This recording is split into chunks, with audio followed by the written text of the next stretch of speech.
Yo, I'm glad all y'all could tune in and join, and I'm grateful for over 16,000 people who subscribing and supporting the channel. I definitely appreciate y'all. In today's video, I'm going to talk about something that's in the news. It just happened today. I probably could have talked about it earlier, but I thought it was relatively obvious that the verdict the jury gave was going to come out how it did. So today we're going to talk about President Donald Trump. Yes, former President Donald Trump. And he was found liable today of battery and of defamation. It's a crazy story. I got some great footage from the deposition, and it's going to, I don't know. I got to figure out who I want to blame for this deposition fail that Donald Trump had. It's a real shit show, pardon my language, but it's pretty terrible.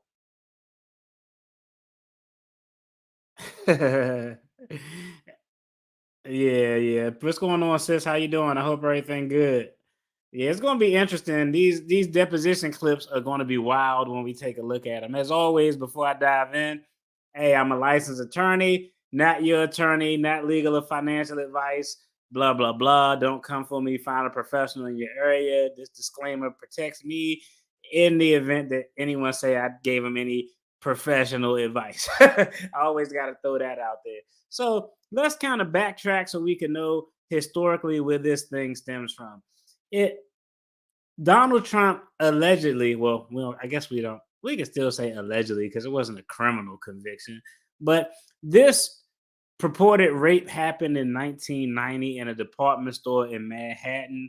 The victim name is E. Jean Carroll. She says that Donald Trump raped her in the dressing room of a department store. Now, typically there are some statute of limitations that didn't allow these lawsuits to be brought up, but a change in the law allowed this older lawsuit to be brought into fruition. So right now, this is where we are. It's not a criminal case, it's a civil case.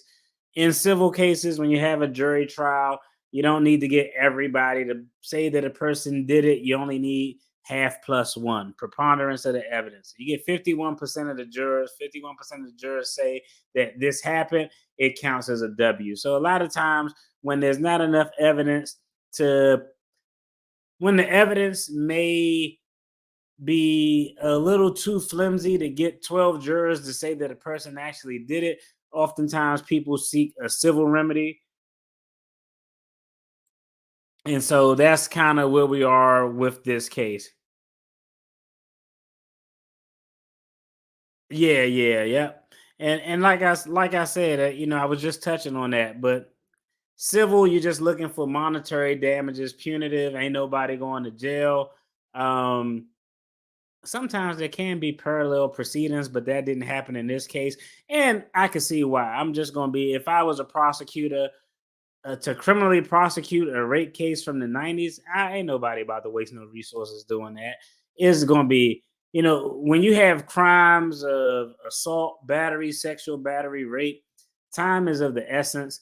I know typically when I dealt with cases like that and they come across my desk, you have about 36 hours to really collect evidence because after 36 hours, physical evidence in those type of cases just start to evaporate.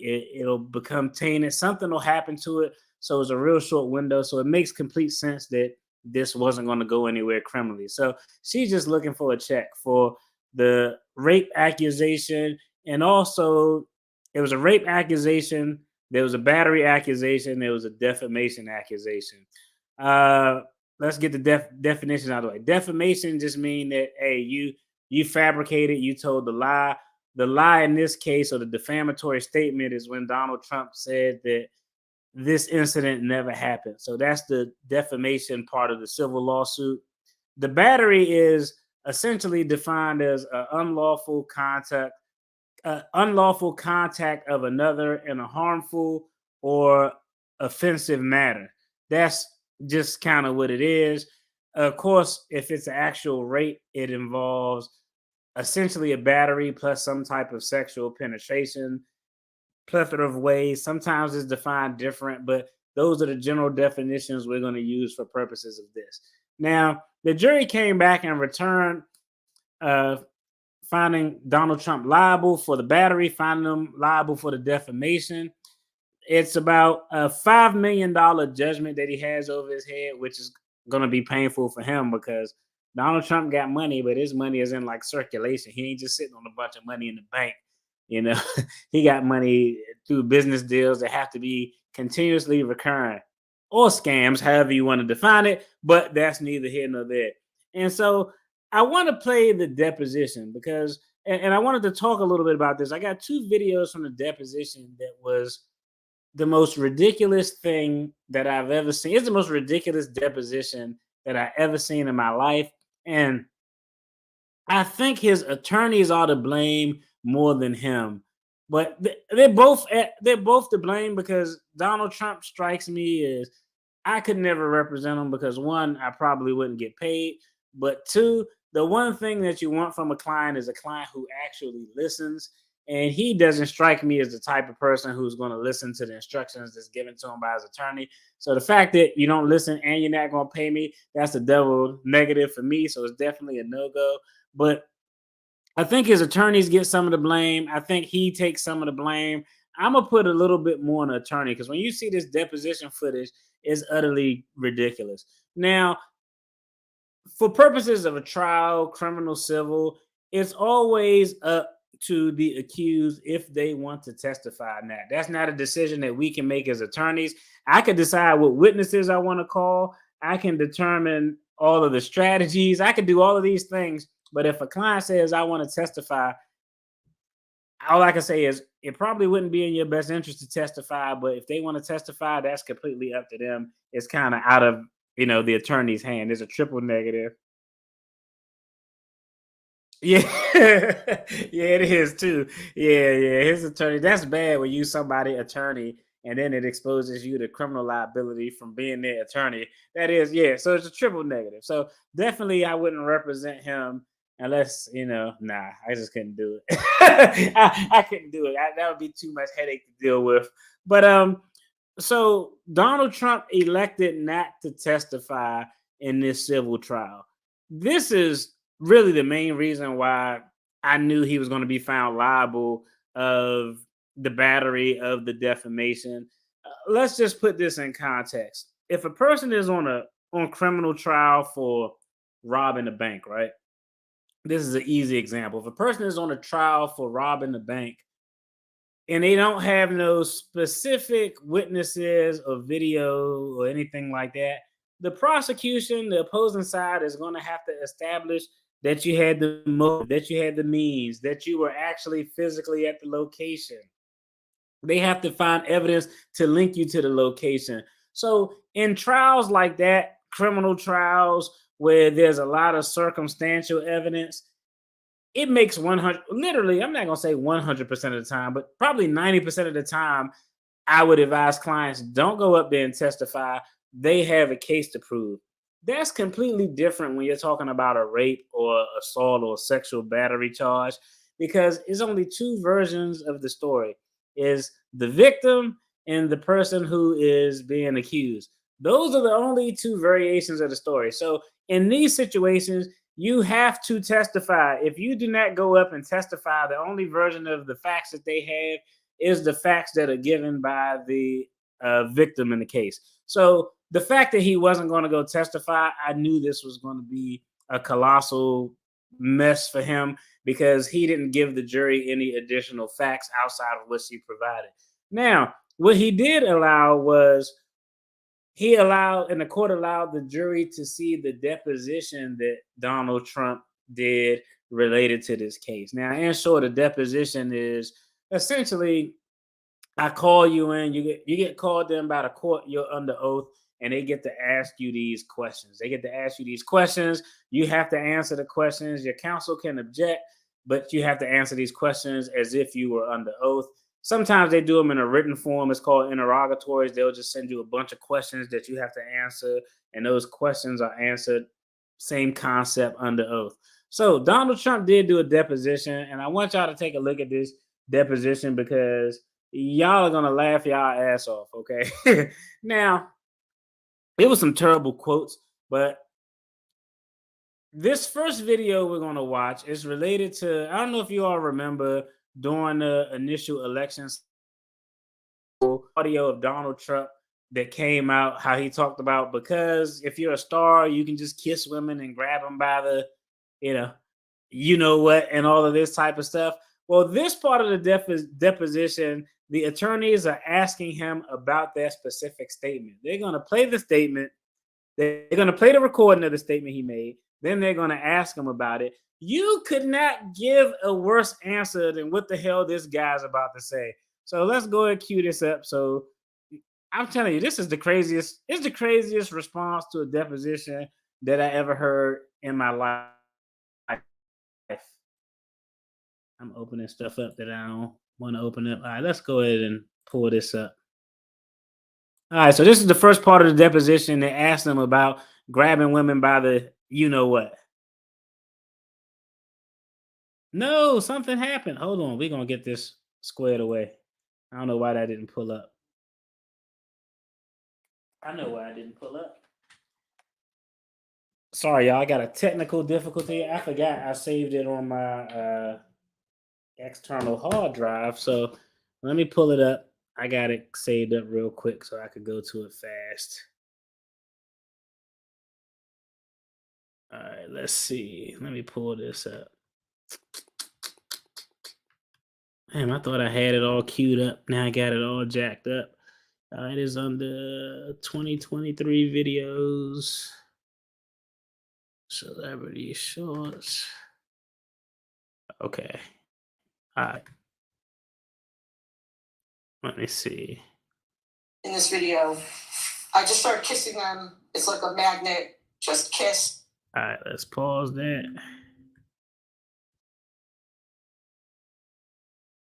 All right, let's go ahead and get this. In this video, All right. Sorry about that. You know, sometimes you have some struggle stream going on. Now, let me go ahead and add this so y'all can see this hilarious deposition.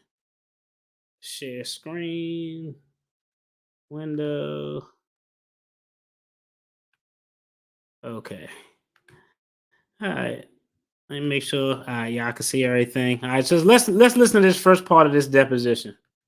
In this video, I just start kissing them. It's like a magnet. Just kiss. I don't even wait. And when you're a star, they let you do it. You can do anything. Grab them by the. You can do anything. That's what you said, correct? Well, historically, that's true with stars. It's true with stars that they can grab women by. Well, that's if you look over the last million years. Last million years. Largely true, not always, but largely true. Unfortunately, unfortunately. You consider yourself to be a star? I think you can say that, yeah. How stupid was that? That was absolutely crazy. One, because I don't know. One, the statement he made in general was crazy. But he said that's absolutely true of stars. You can grab women by the you know what. The next question is, do you consider yourself a star? He says yes. Why would you say yes? Now you just put, I consider myself a star, and it's okay for stars to grab women against their consent and do all of this stuff. That's the craziest answer in the world. And I feel like he was asking that he was answering that question honestly for him, but this is piss poor planning from his attorney. Let me tell you how the response should have went to that question to not make him look like an extreme creep. Okay, this happened in the 1990s.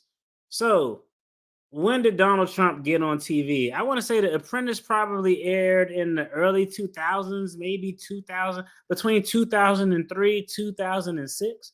So his response should have been, when they asked him, do you consider yourself a star? His response should have been no. At 1990, during the alleged time that this alleged event occurred, I was a real estate developer. I was a businessman. I wasn't on any TV platforms consistently. I wasn't giving talks on the radio. I did not interject myself into celebrity roles, so to speak. He should identify himself as a businessman and an investor. And I don't think that that would have been a lie. I think, if someone would have asked me, well, how do you, because the next question they would ask is, how do you define a star? Me, I would define it in a way that was favorable. Well, me, I define a star as someone who amassed a certain amount of popularity by consistently being on some type of media platform or some public medium like radio, television, movies. Boom. That answer takes him out of the creep category, but he answered the question honestly. It was utterly ridiculous. Yeah, I guess he's not the. I mean, he.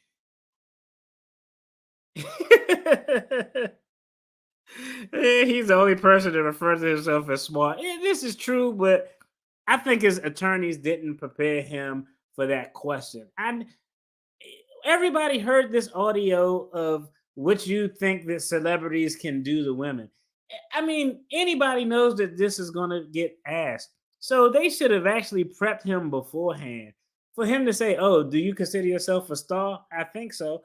I would have said, "No, I consider myself a star now after having a TV show in the early 2000s and being the president of the United States. But in the 90s, I was a businessman. I wasn't on mediums like that out there, television, radio." If he would have said that, that would have been a fair answer. It would have definitely made him look less creepy. But hey, I don't know who his attorneys were in this case. I didn't look it up, but I think he was being honest for him, which is he was being honest. But I'm gonna blame that on attorney. I think that was actually kind of terrible, a terrible response for something that Stevie Wonder could have saw that coming. Now, this next part of the deposition is equally hilarious. Okay, now I'm going to play the clip, but I also inserted the picture that they're referencing. So I want to put this in the context so everybody know what they're looking at. Okay, essentially, the attorneys are going to give Donald Trump a photograph and they're going to ask him to identify persons in the photograph. Now, the reason they're asking him to identify a person in the photograph, because right now, Donald Trump is making, which is a crazy defense, but nonetheless, his point is, I don't even find this woman the alleged victim or the victim now that he was found liable. His point that he's trying to make is, I don't find E. Jean Carroll attractive. She's not remotely attractive to me, and they're going to provide him with a picture. So listen to the audio, but I also put an image of the picture along with the video of this part of the deposition because I want y'all to see it. I mean, you can't make this up. Y'all gonna think that this was written for a sketch comedy when y'all see it. It's the most ridiculous deposition I've seen. It was more footage of more ridiculous stuff, but these were the two most egregious in my opinion.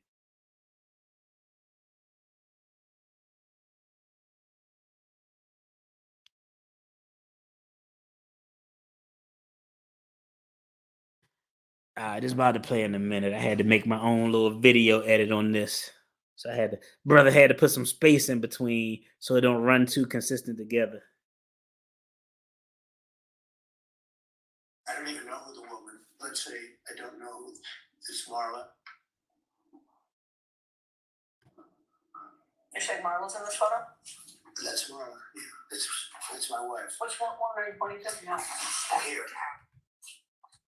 Okay, so real quick, that photograph at the bottom is the photo that they're asking him about. That's the photo that he's holding in his hand. And he's saying that I can identify my ex-wife at the time, Marla Maples, in the photo. So we clearly see the back of Trump's head. We see a goofy looking black guy across from him. We see two white women with big blonde hair. He identifies one as his wife, Marla Maples. So let's go and run this from the beginning. I'm gonna let it play through.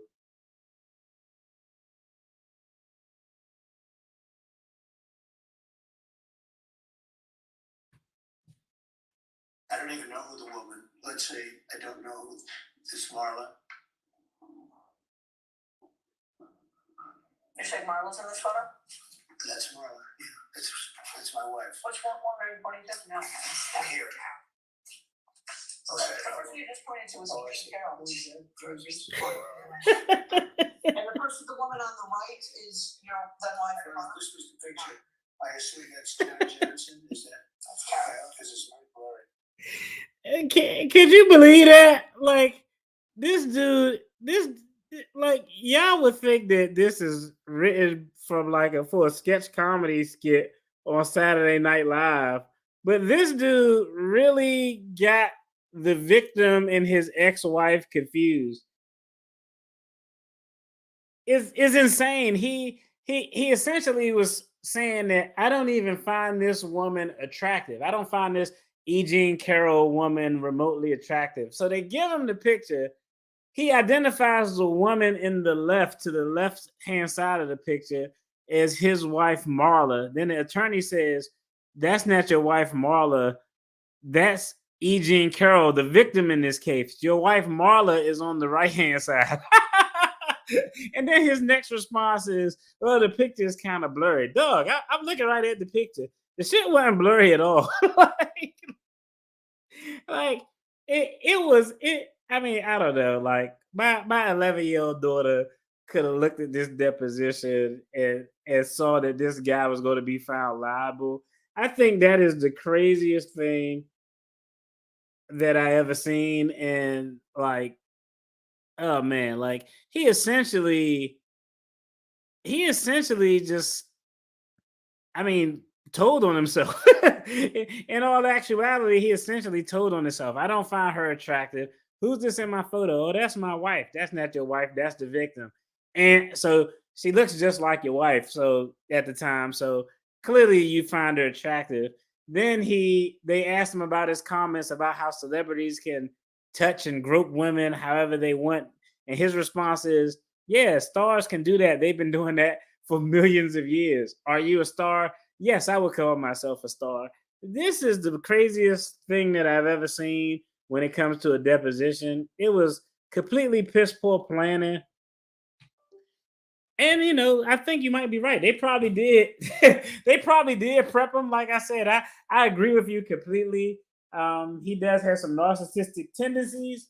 Narcissistic tendencies. Yeah, that's light. But I agree with you completely. Even if they did prep him, trust me, I had those clients before where they think they're the smartest person in the room and they think that they can answer questions in a way that's going to be favorable to them. So I'm definitely not surprised if that is the way or the position that he took. They probably did prep him. I give him the benefit of doubt that they prepped him, but yeah, you already got to know that he gonna jack that up. So I definitely understand why they didn't put him on the stand, but without him going on the stand, it was a wrap. And could you imagine if they would have put him on the stand?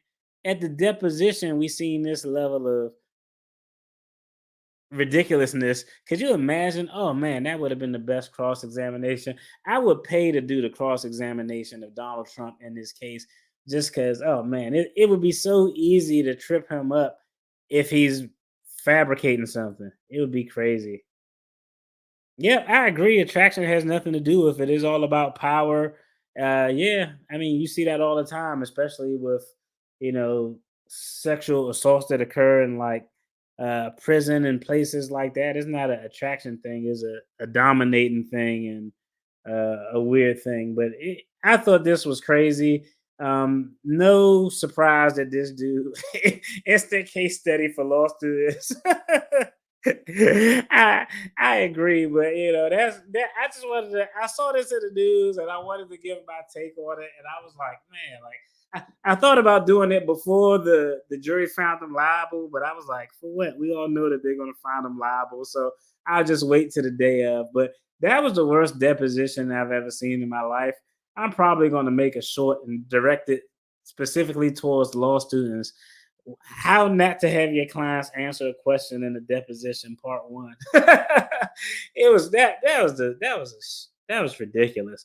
But the other thing that he has to deal with is this was light. Like honestly, if I were advising him on this case, I would have just been like, man, let's just go ahead and settle. I would have just went ahead and settled it, because I think it's a lot easier. Like, let's go ahead and settle. They probably would have still got the same amount. It would have been $5 million, but at least I still got the argument that, cases settle all the time, and there's no indication of guilt or liability. I just didn't want to waste the resources. Hey, I mean, that would have been the smart move. Settle the case and say, hey, settlement is no admission of guilt or liability. She probably signed a non-disclosure agreement, so nobody will ever know the amount that was paid. And when he up on that podium, all he had to say was, "Hey, I'm running a campaign here. I plan on running for president, and I don't want to waste resources and fiscal resources litigating a case that's just some BS." And people would have ate that. People would have ate that up. So that would have been the way to go. But he wanted to thug it out in court. This is what you get when you thug it out of court: when the facts aren't on your side, when you don't prepare well, or when you may have an extreme level of narcissism where you think you're the smartest person in the room. That's it. I just wanted to go through, talk about this video. Y'all let me know what y'all think in the comments. As always, I appreciate y'all. And if you enjoyed this video, check out the video on the screen. There's going to be more content related to finance and attorney reactions. Y'all take care. Peace.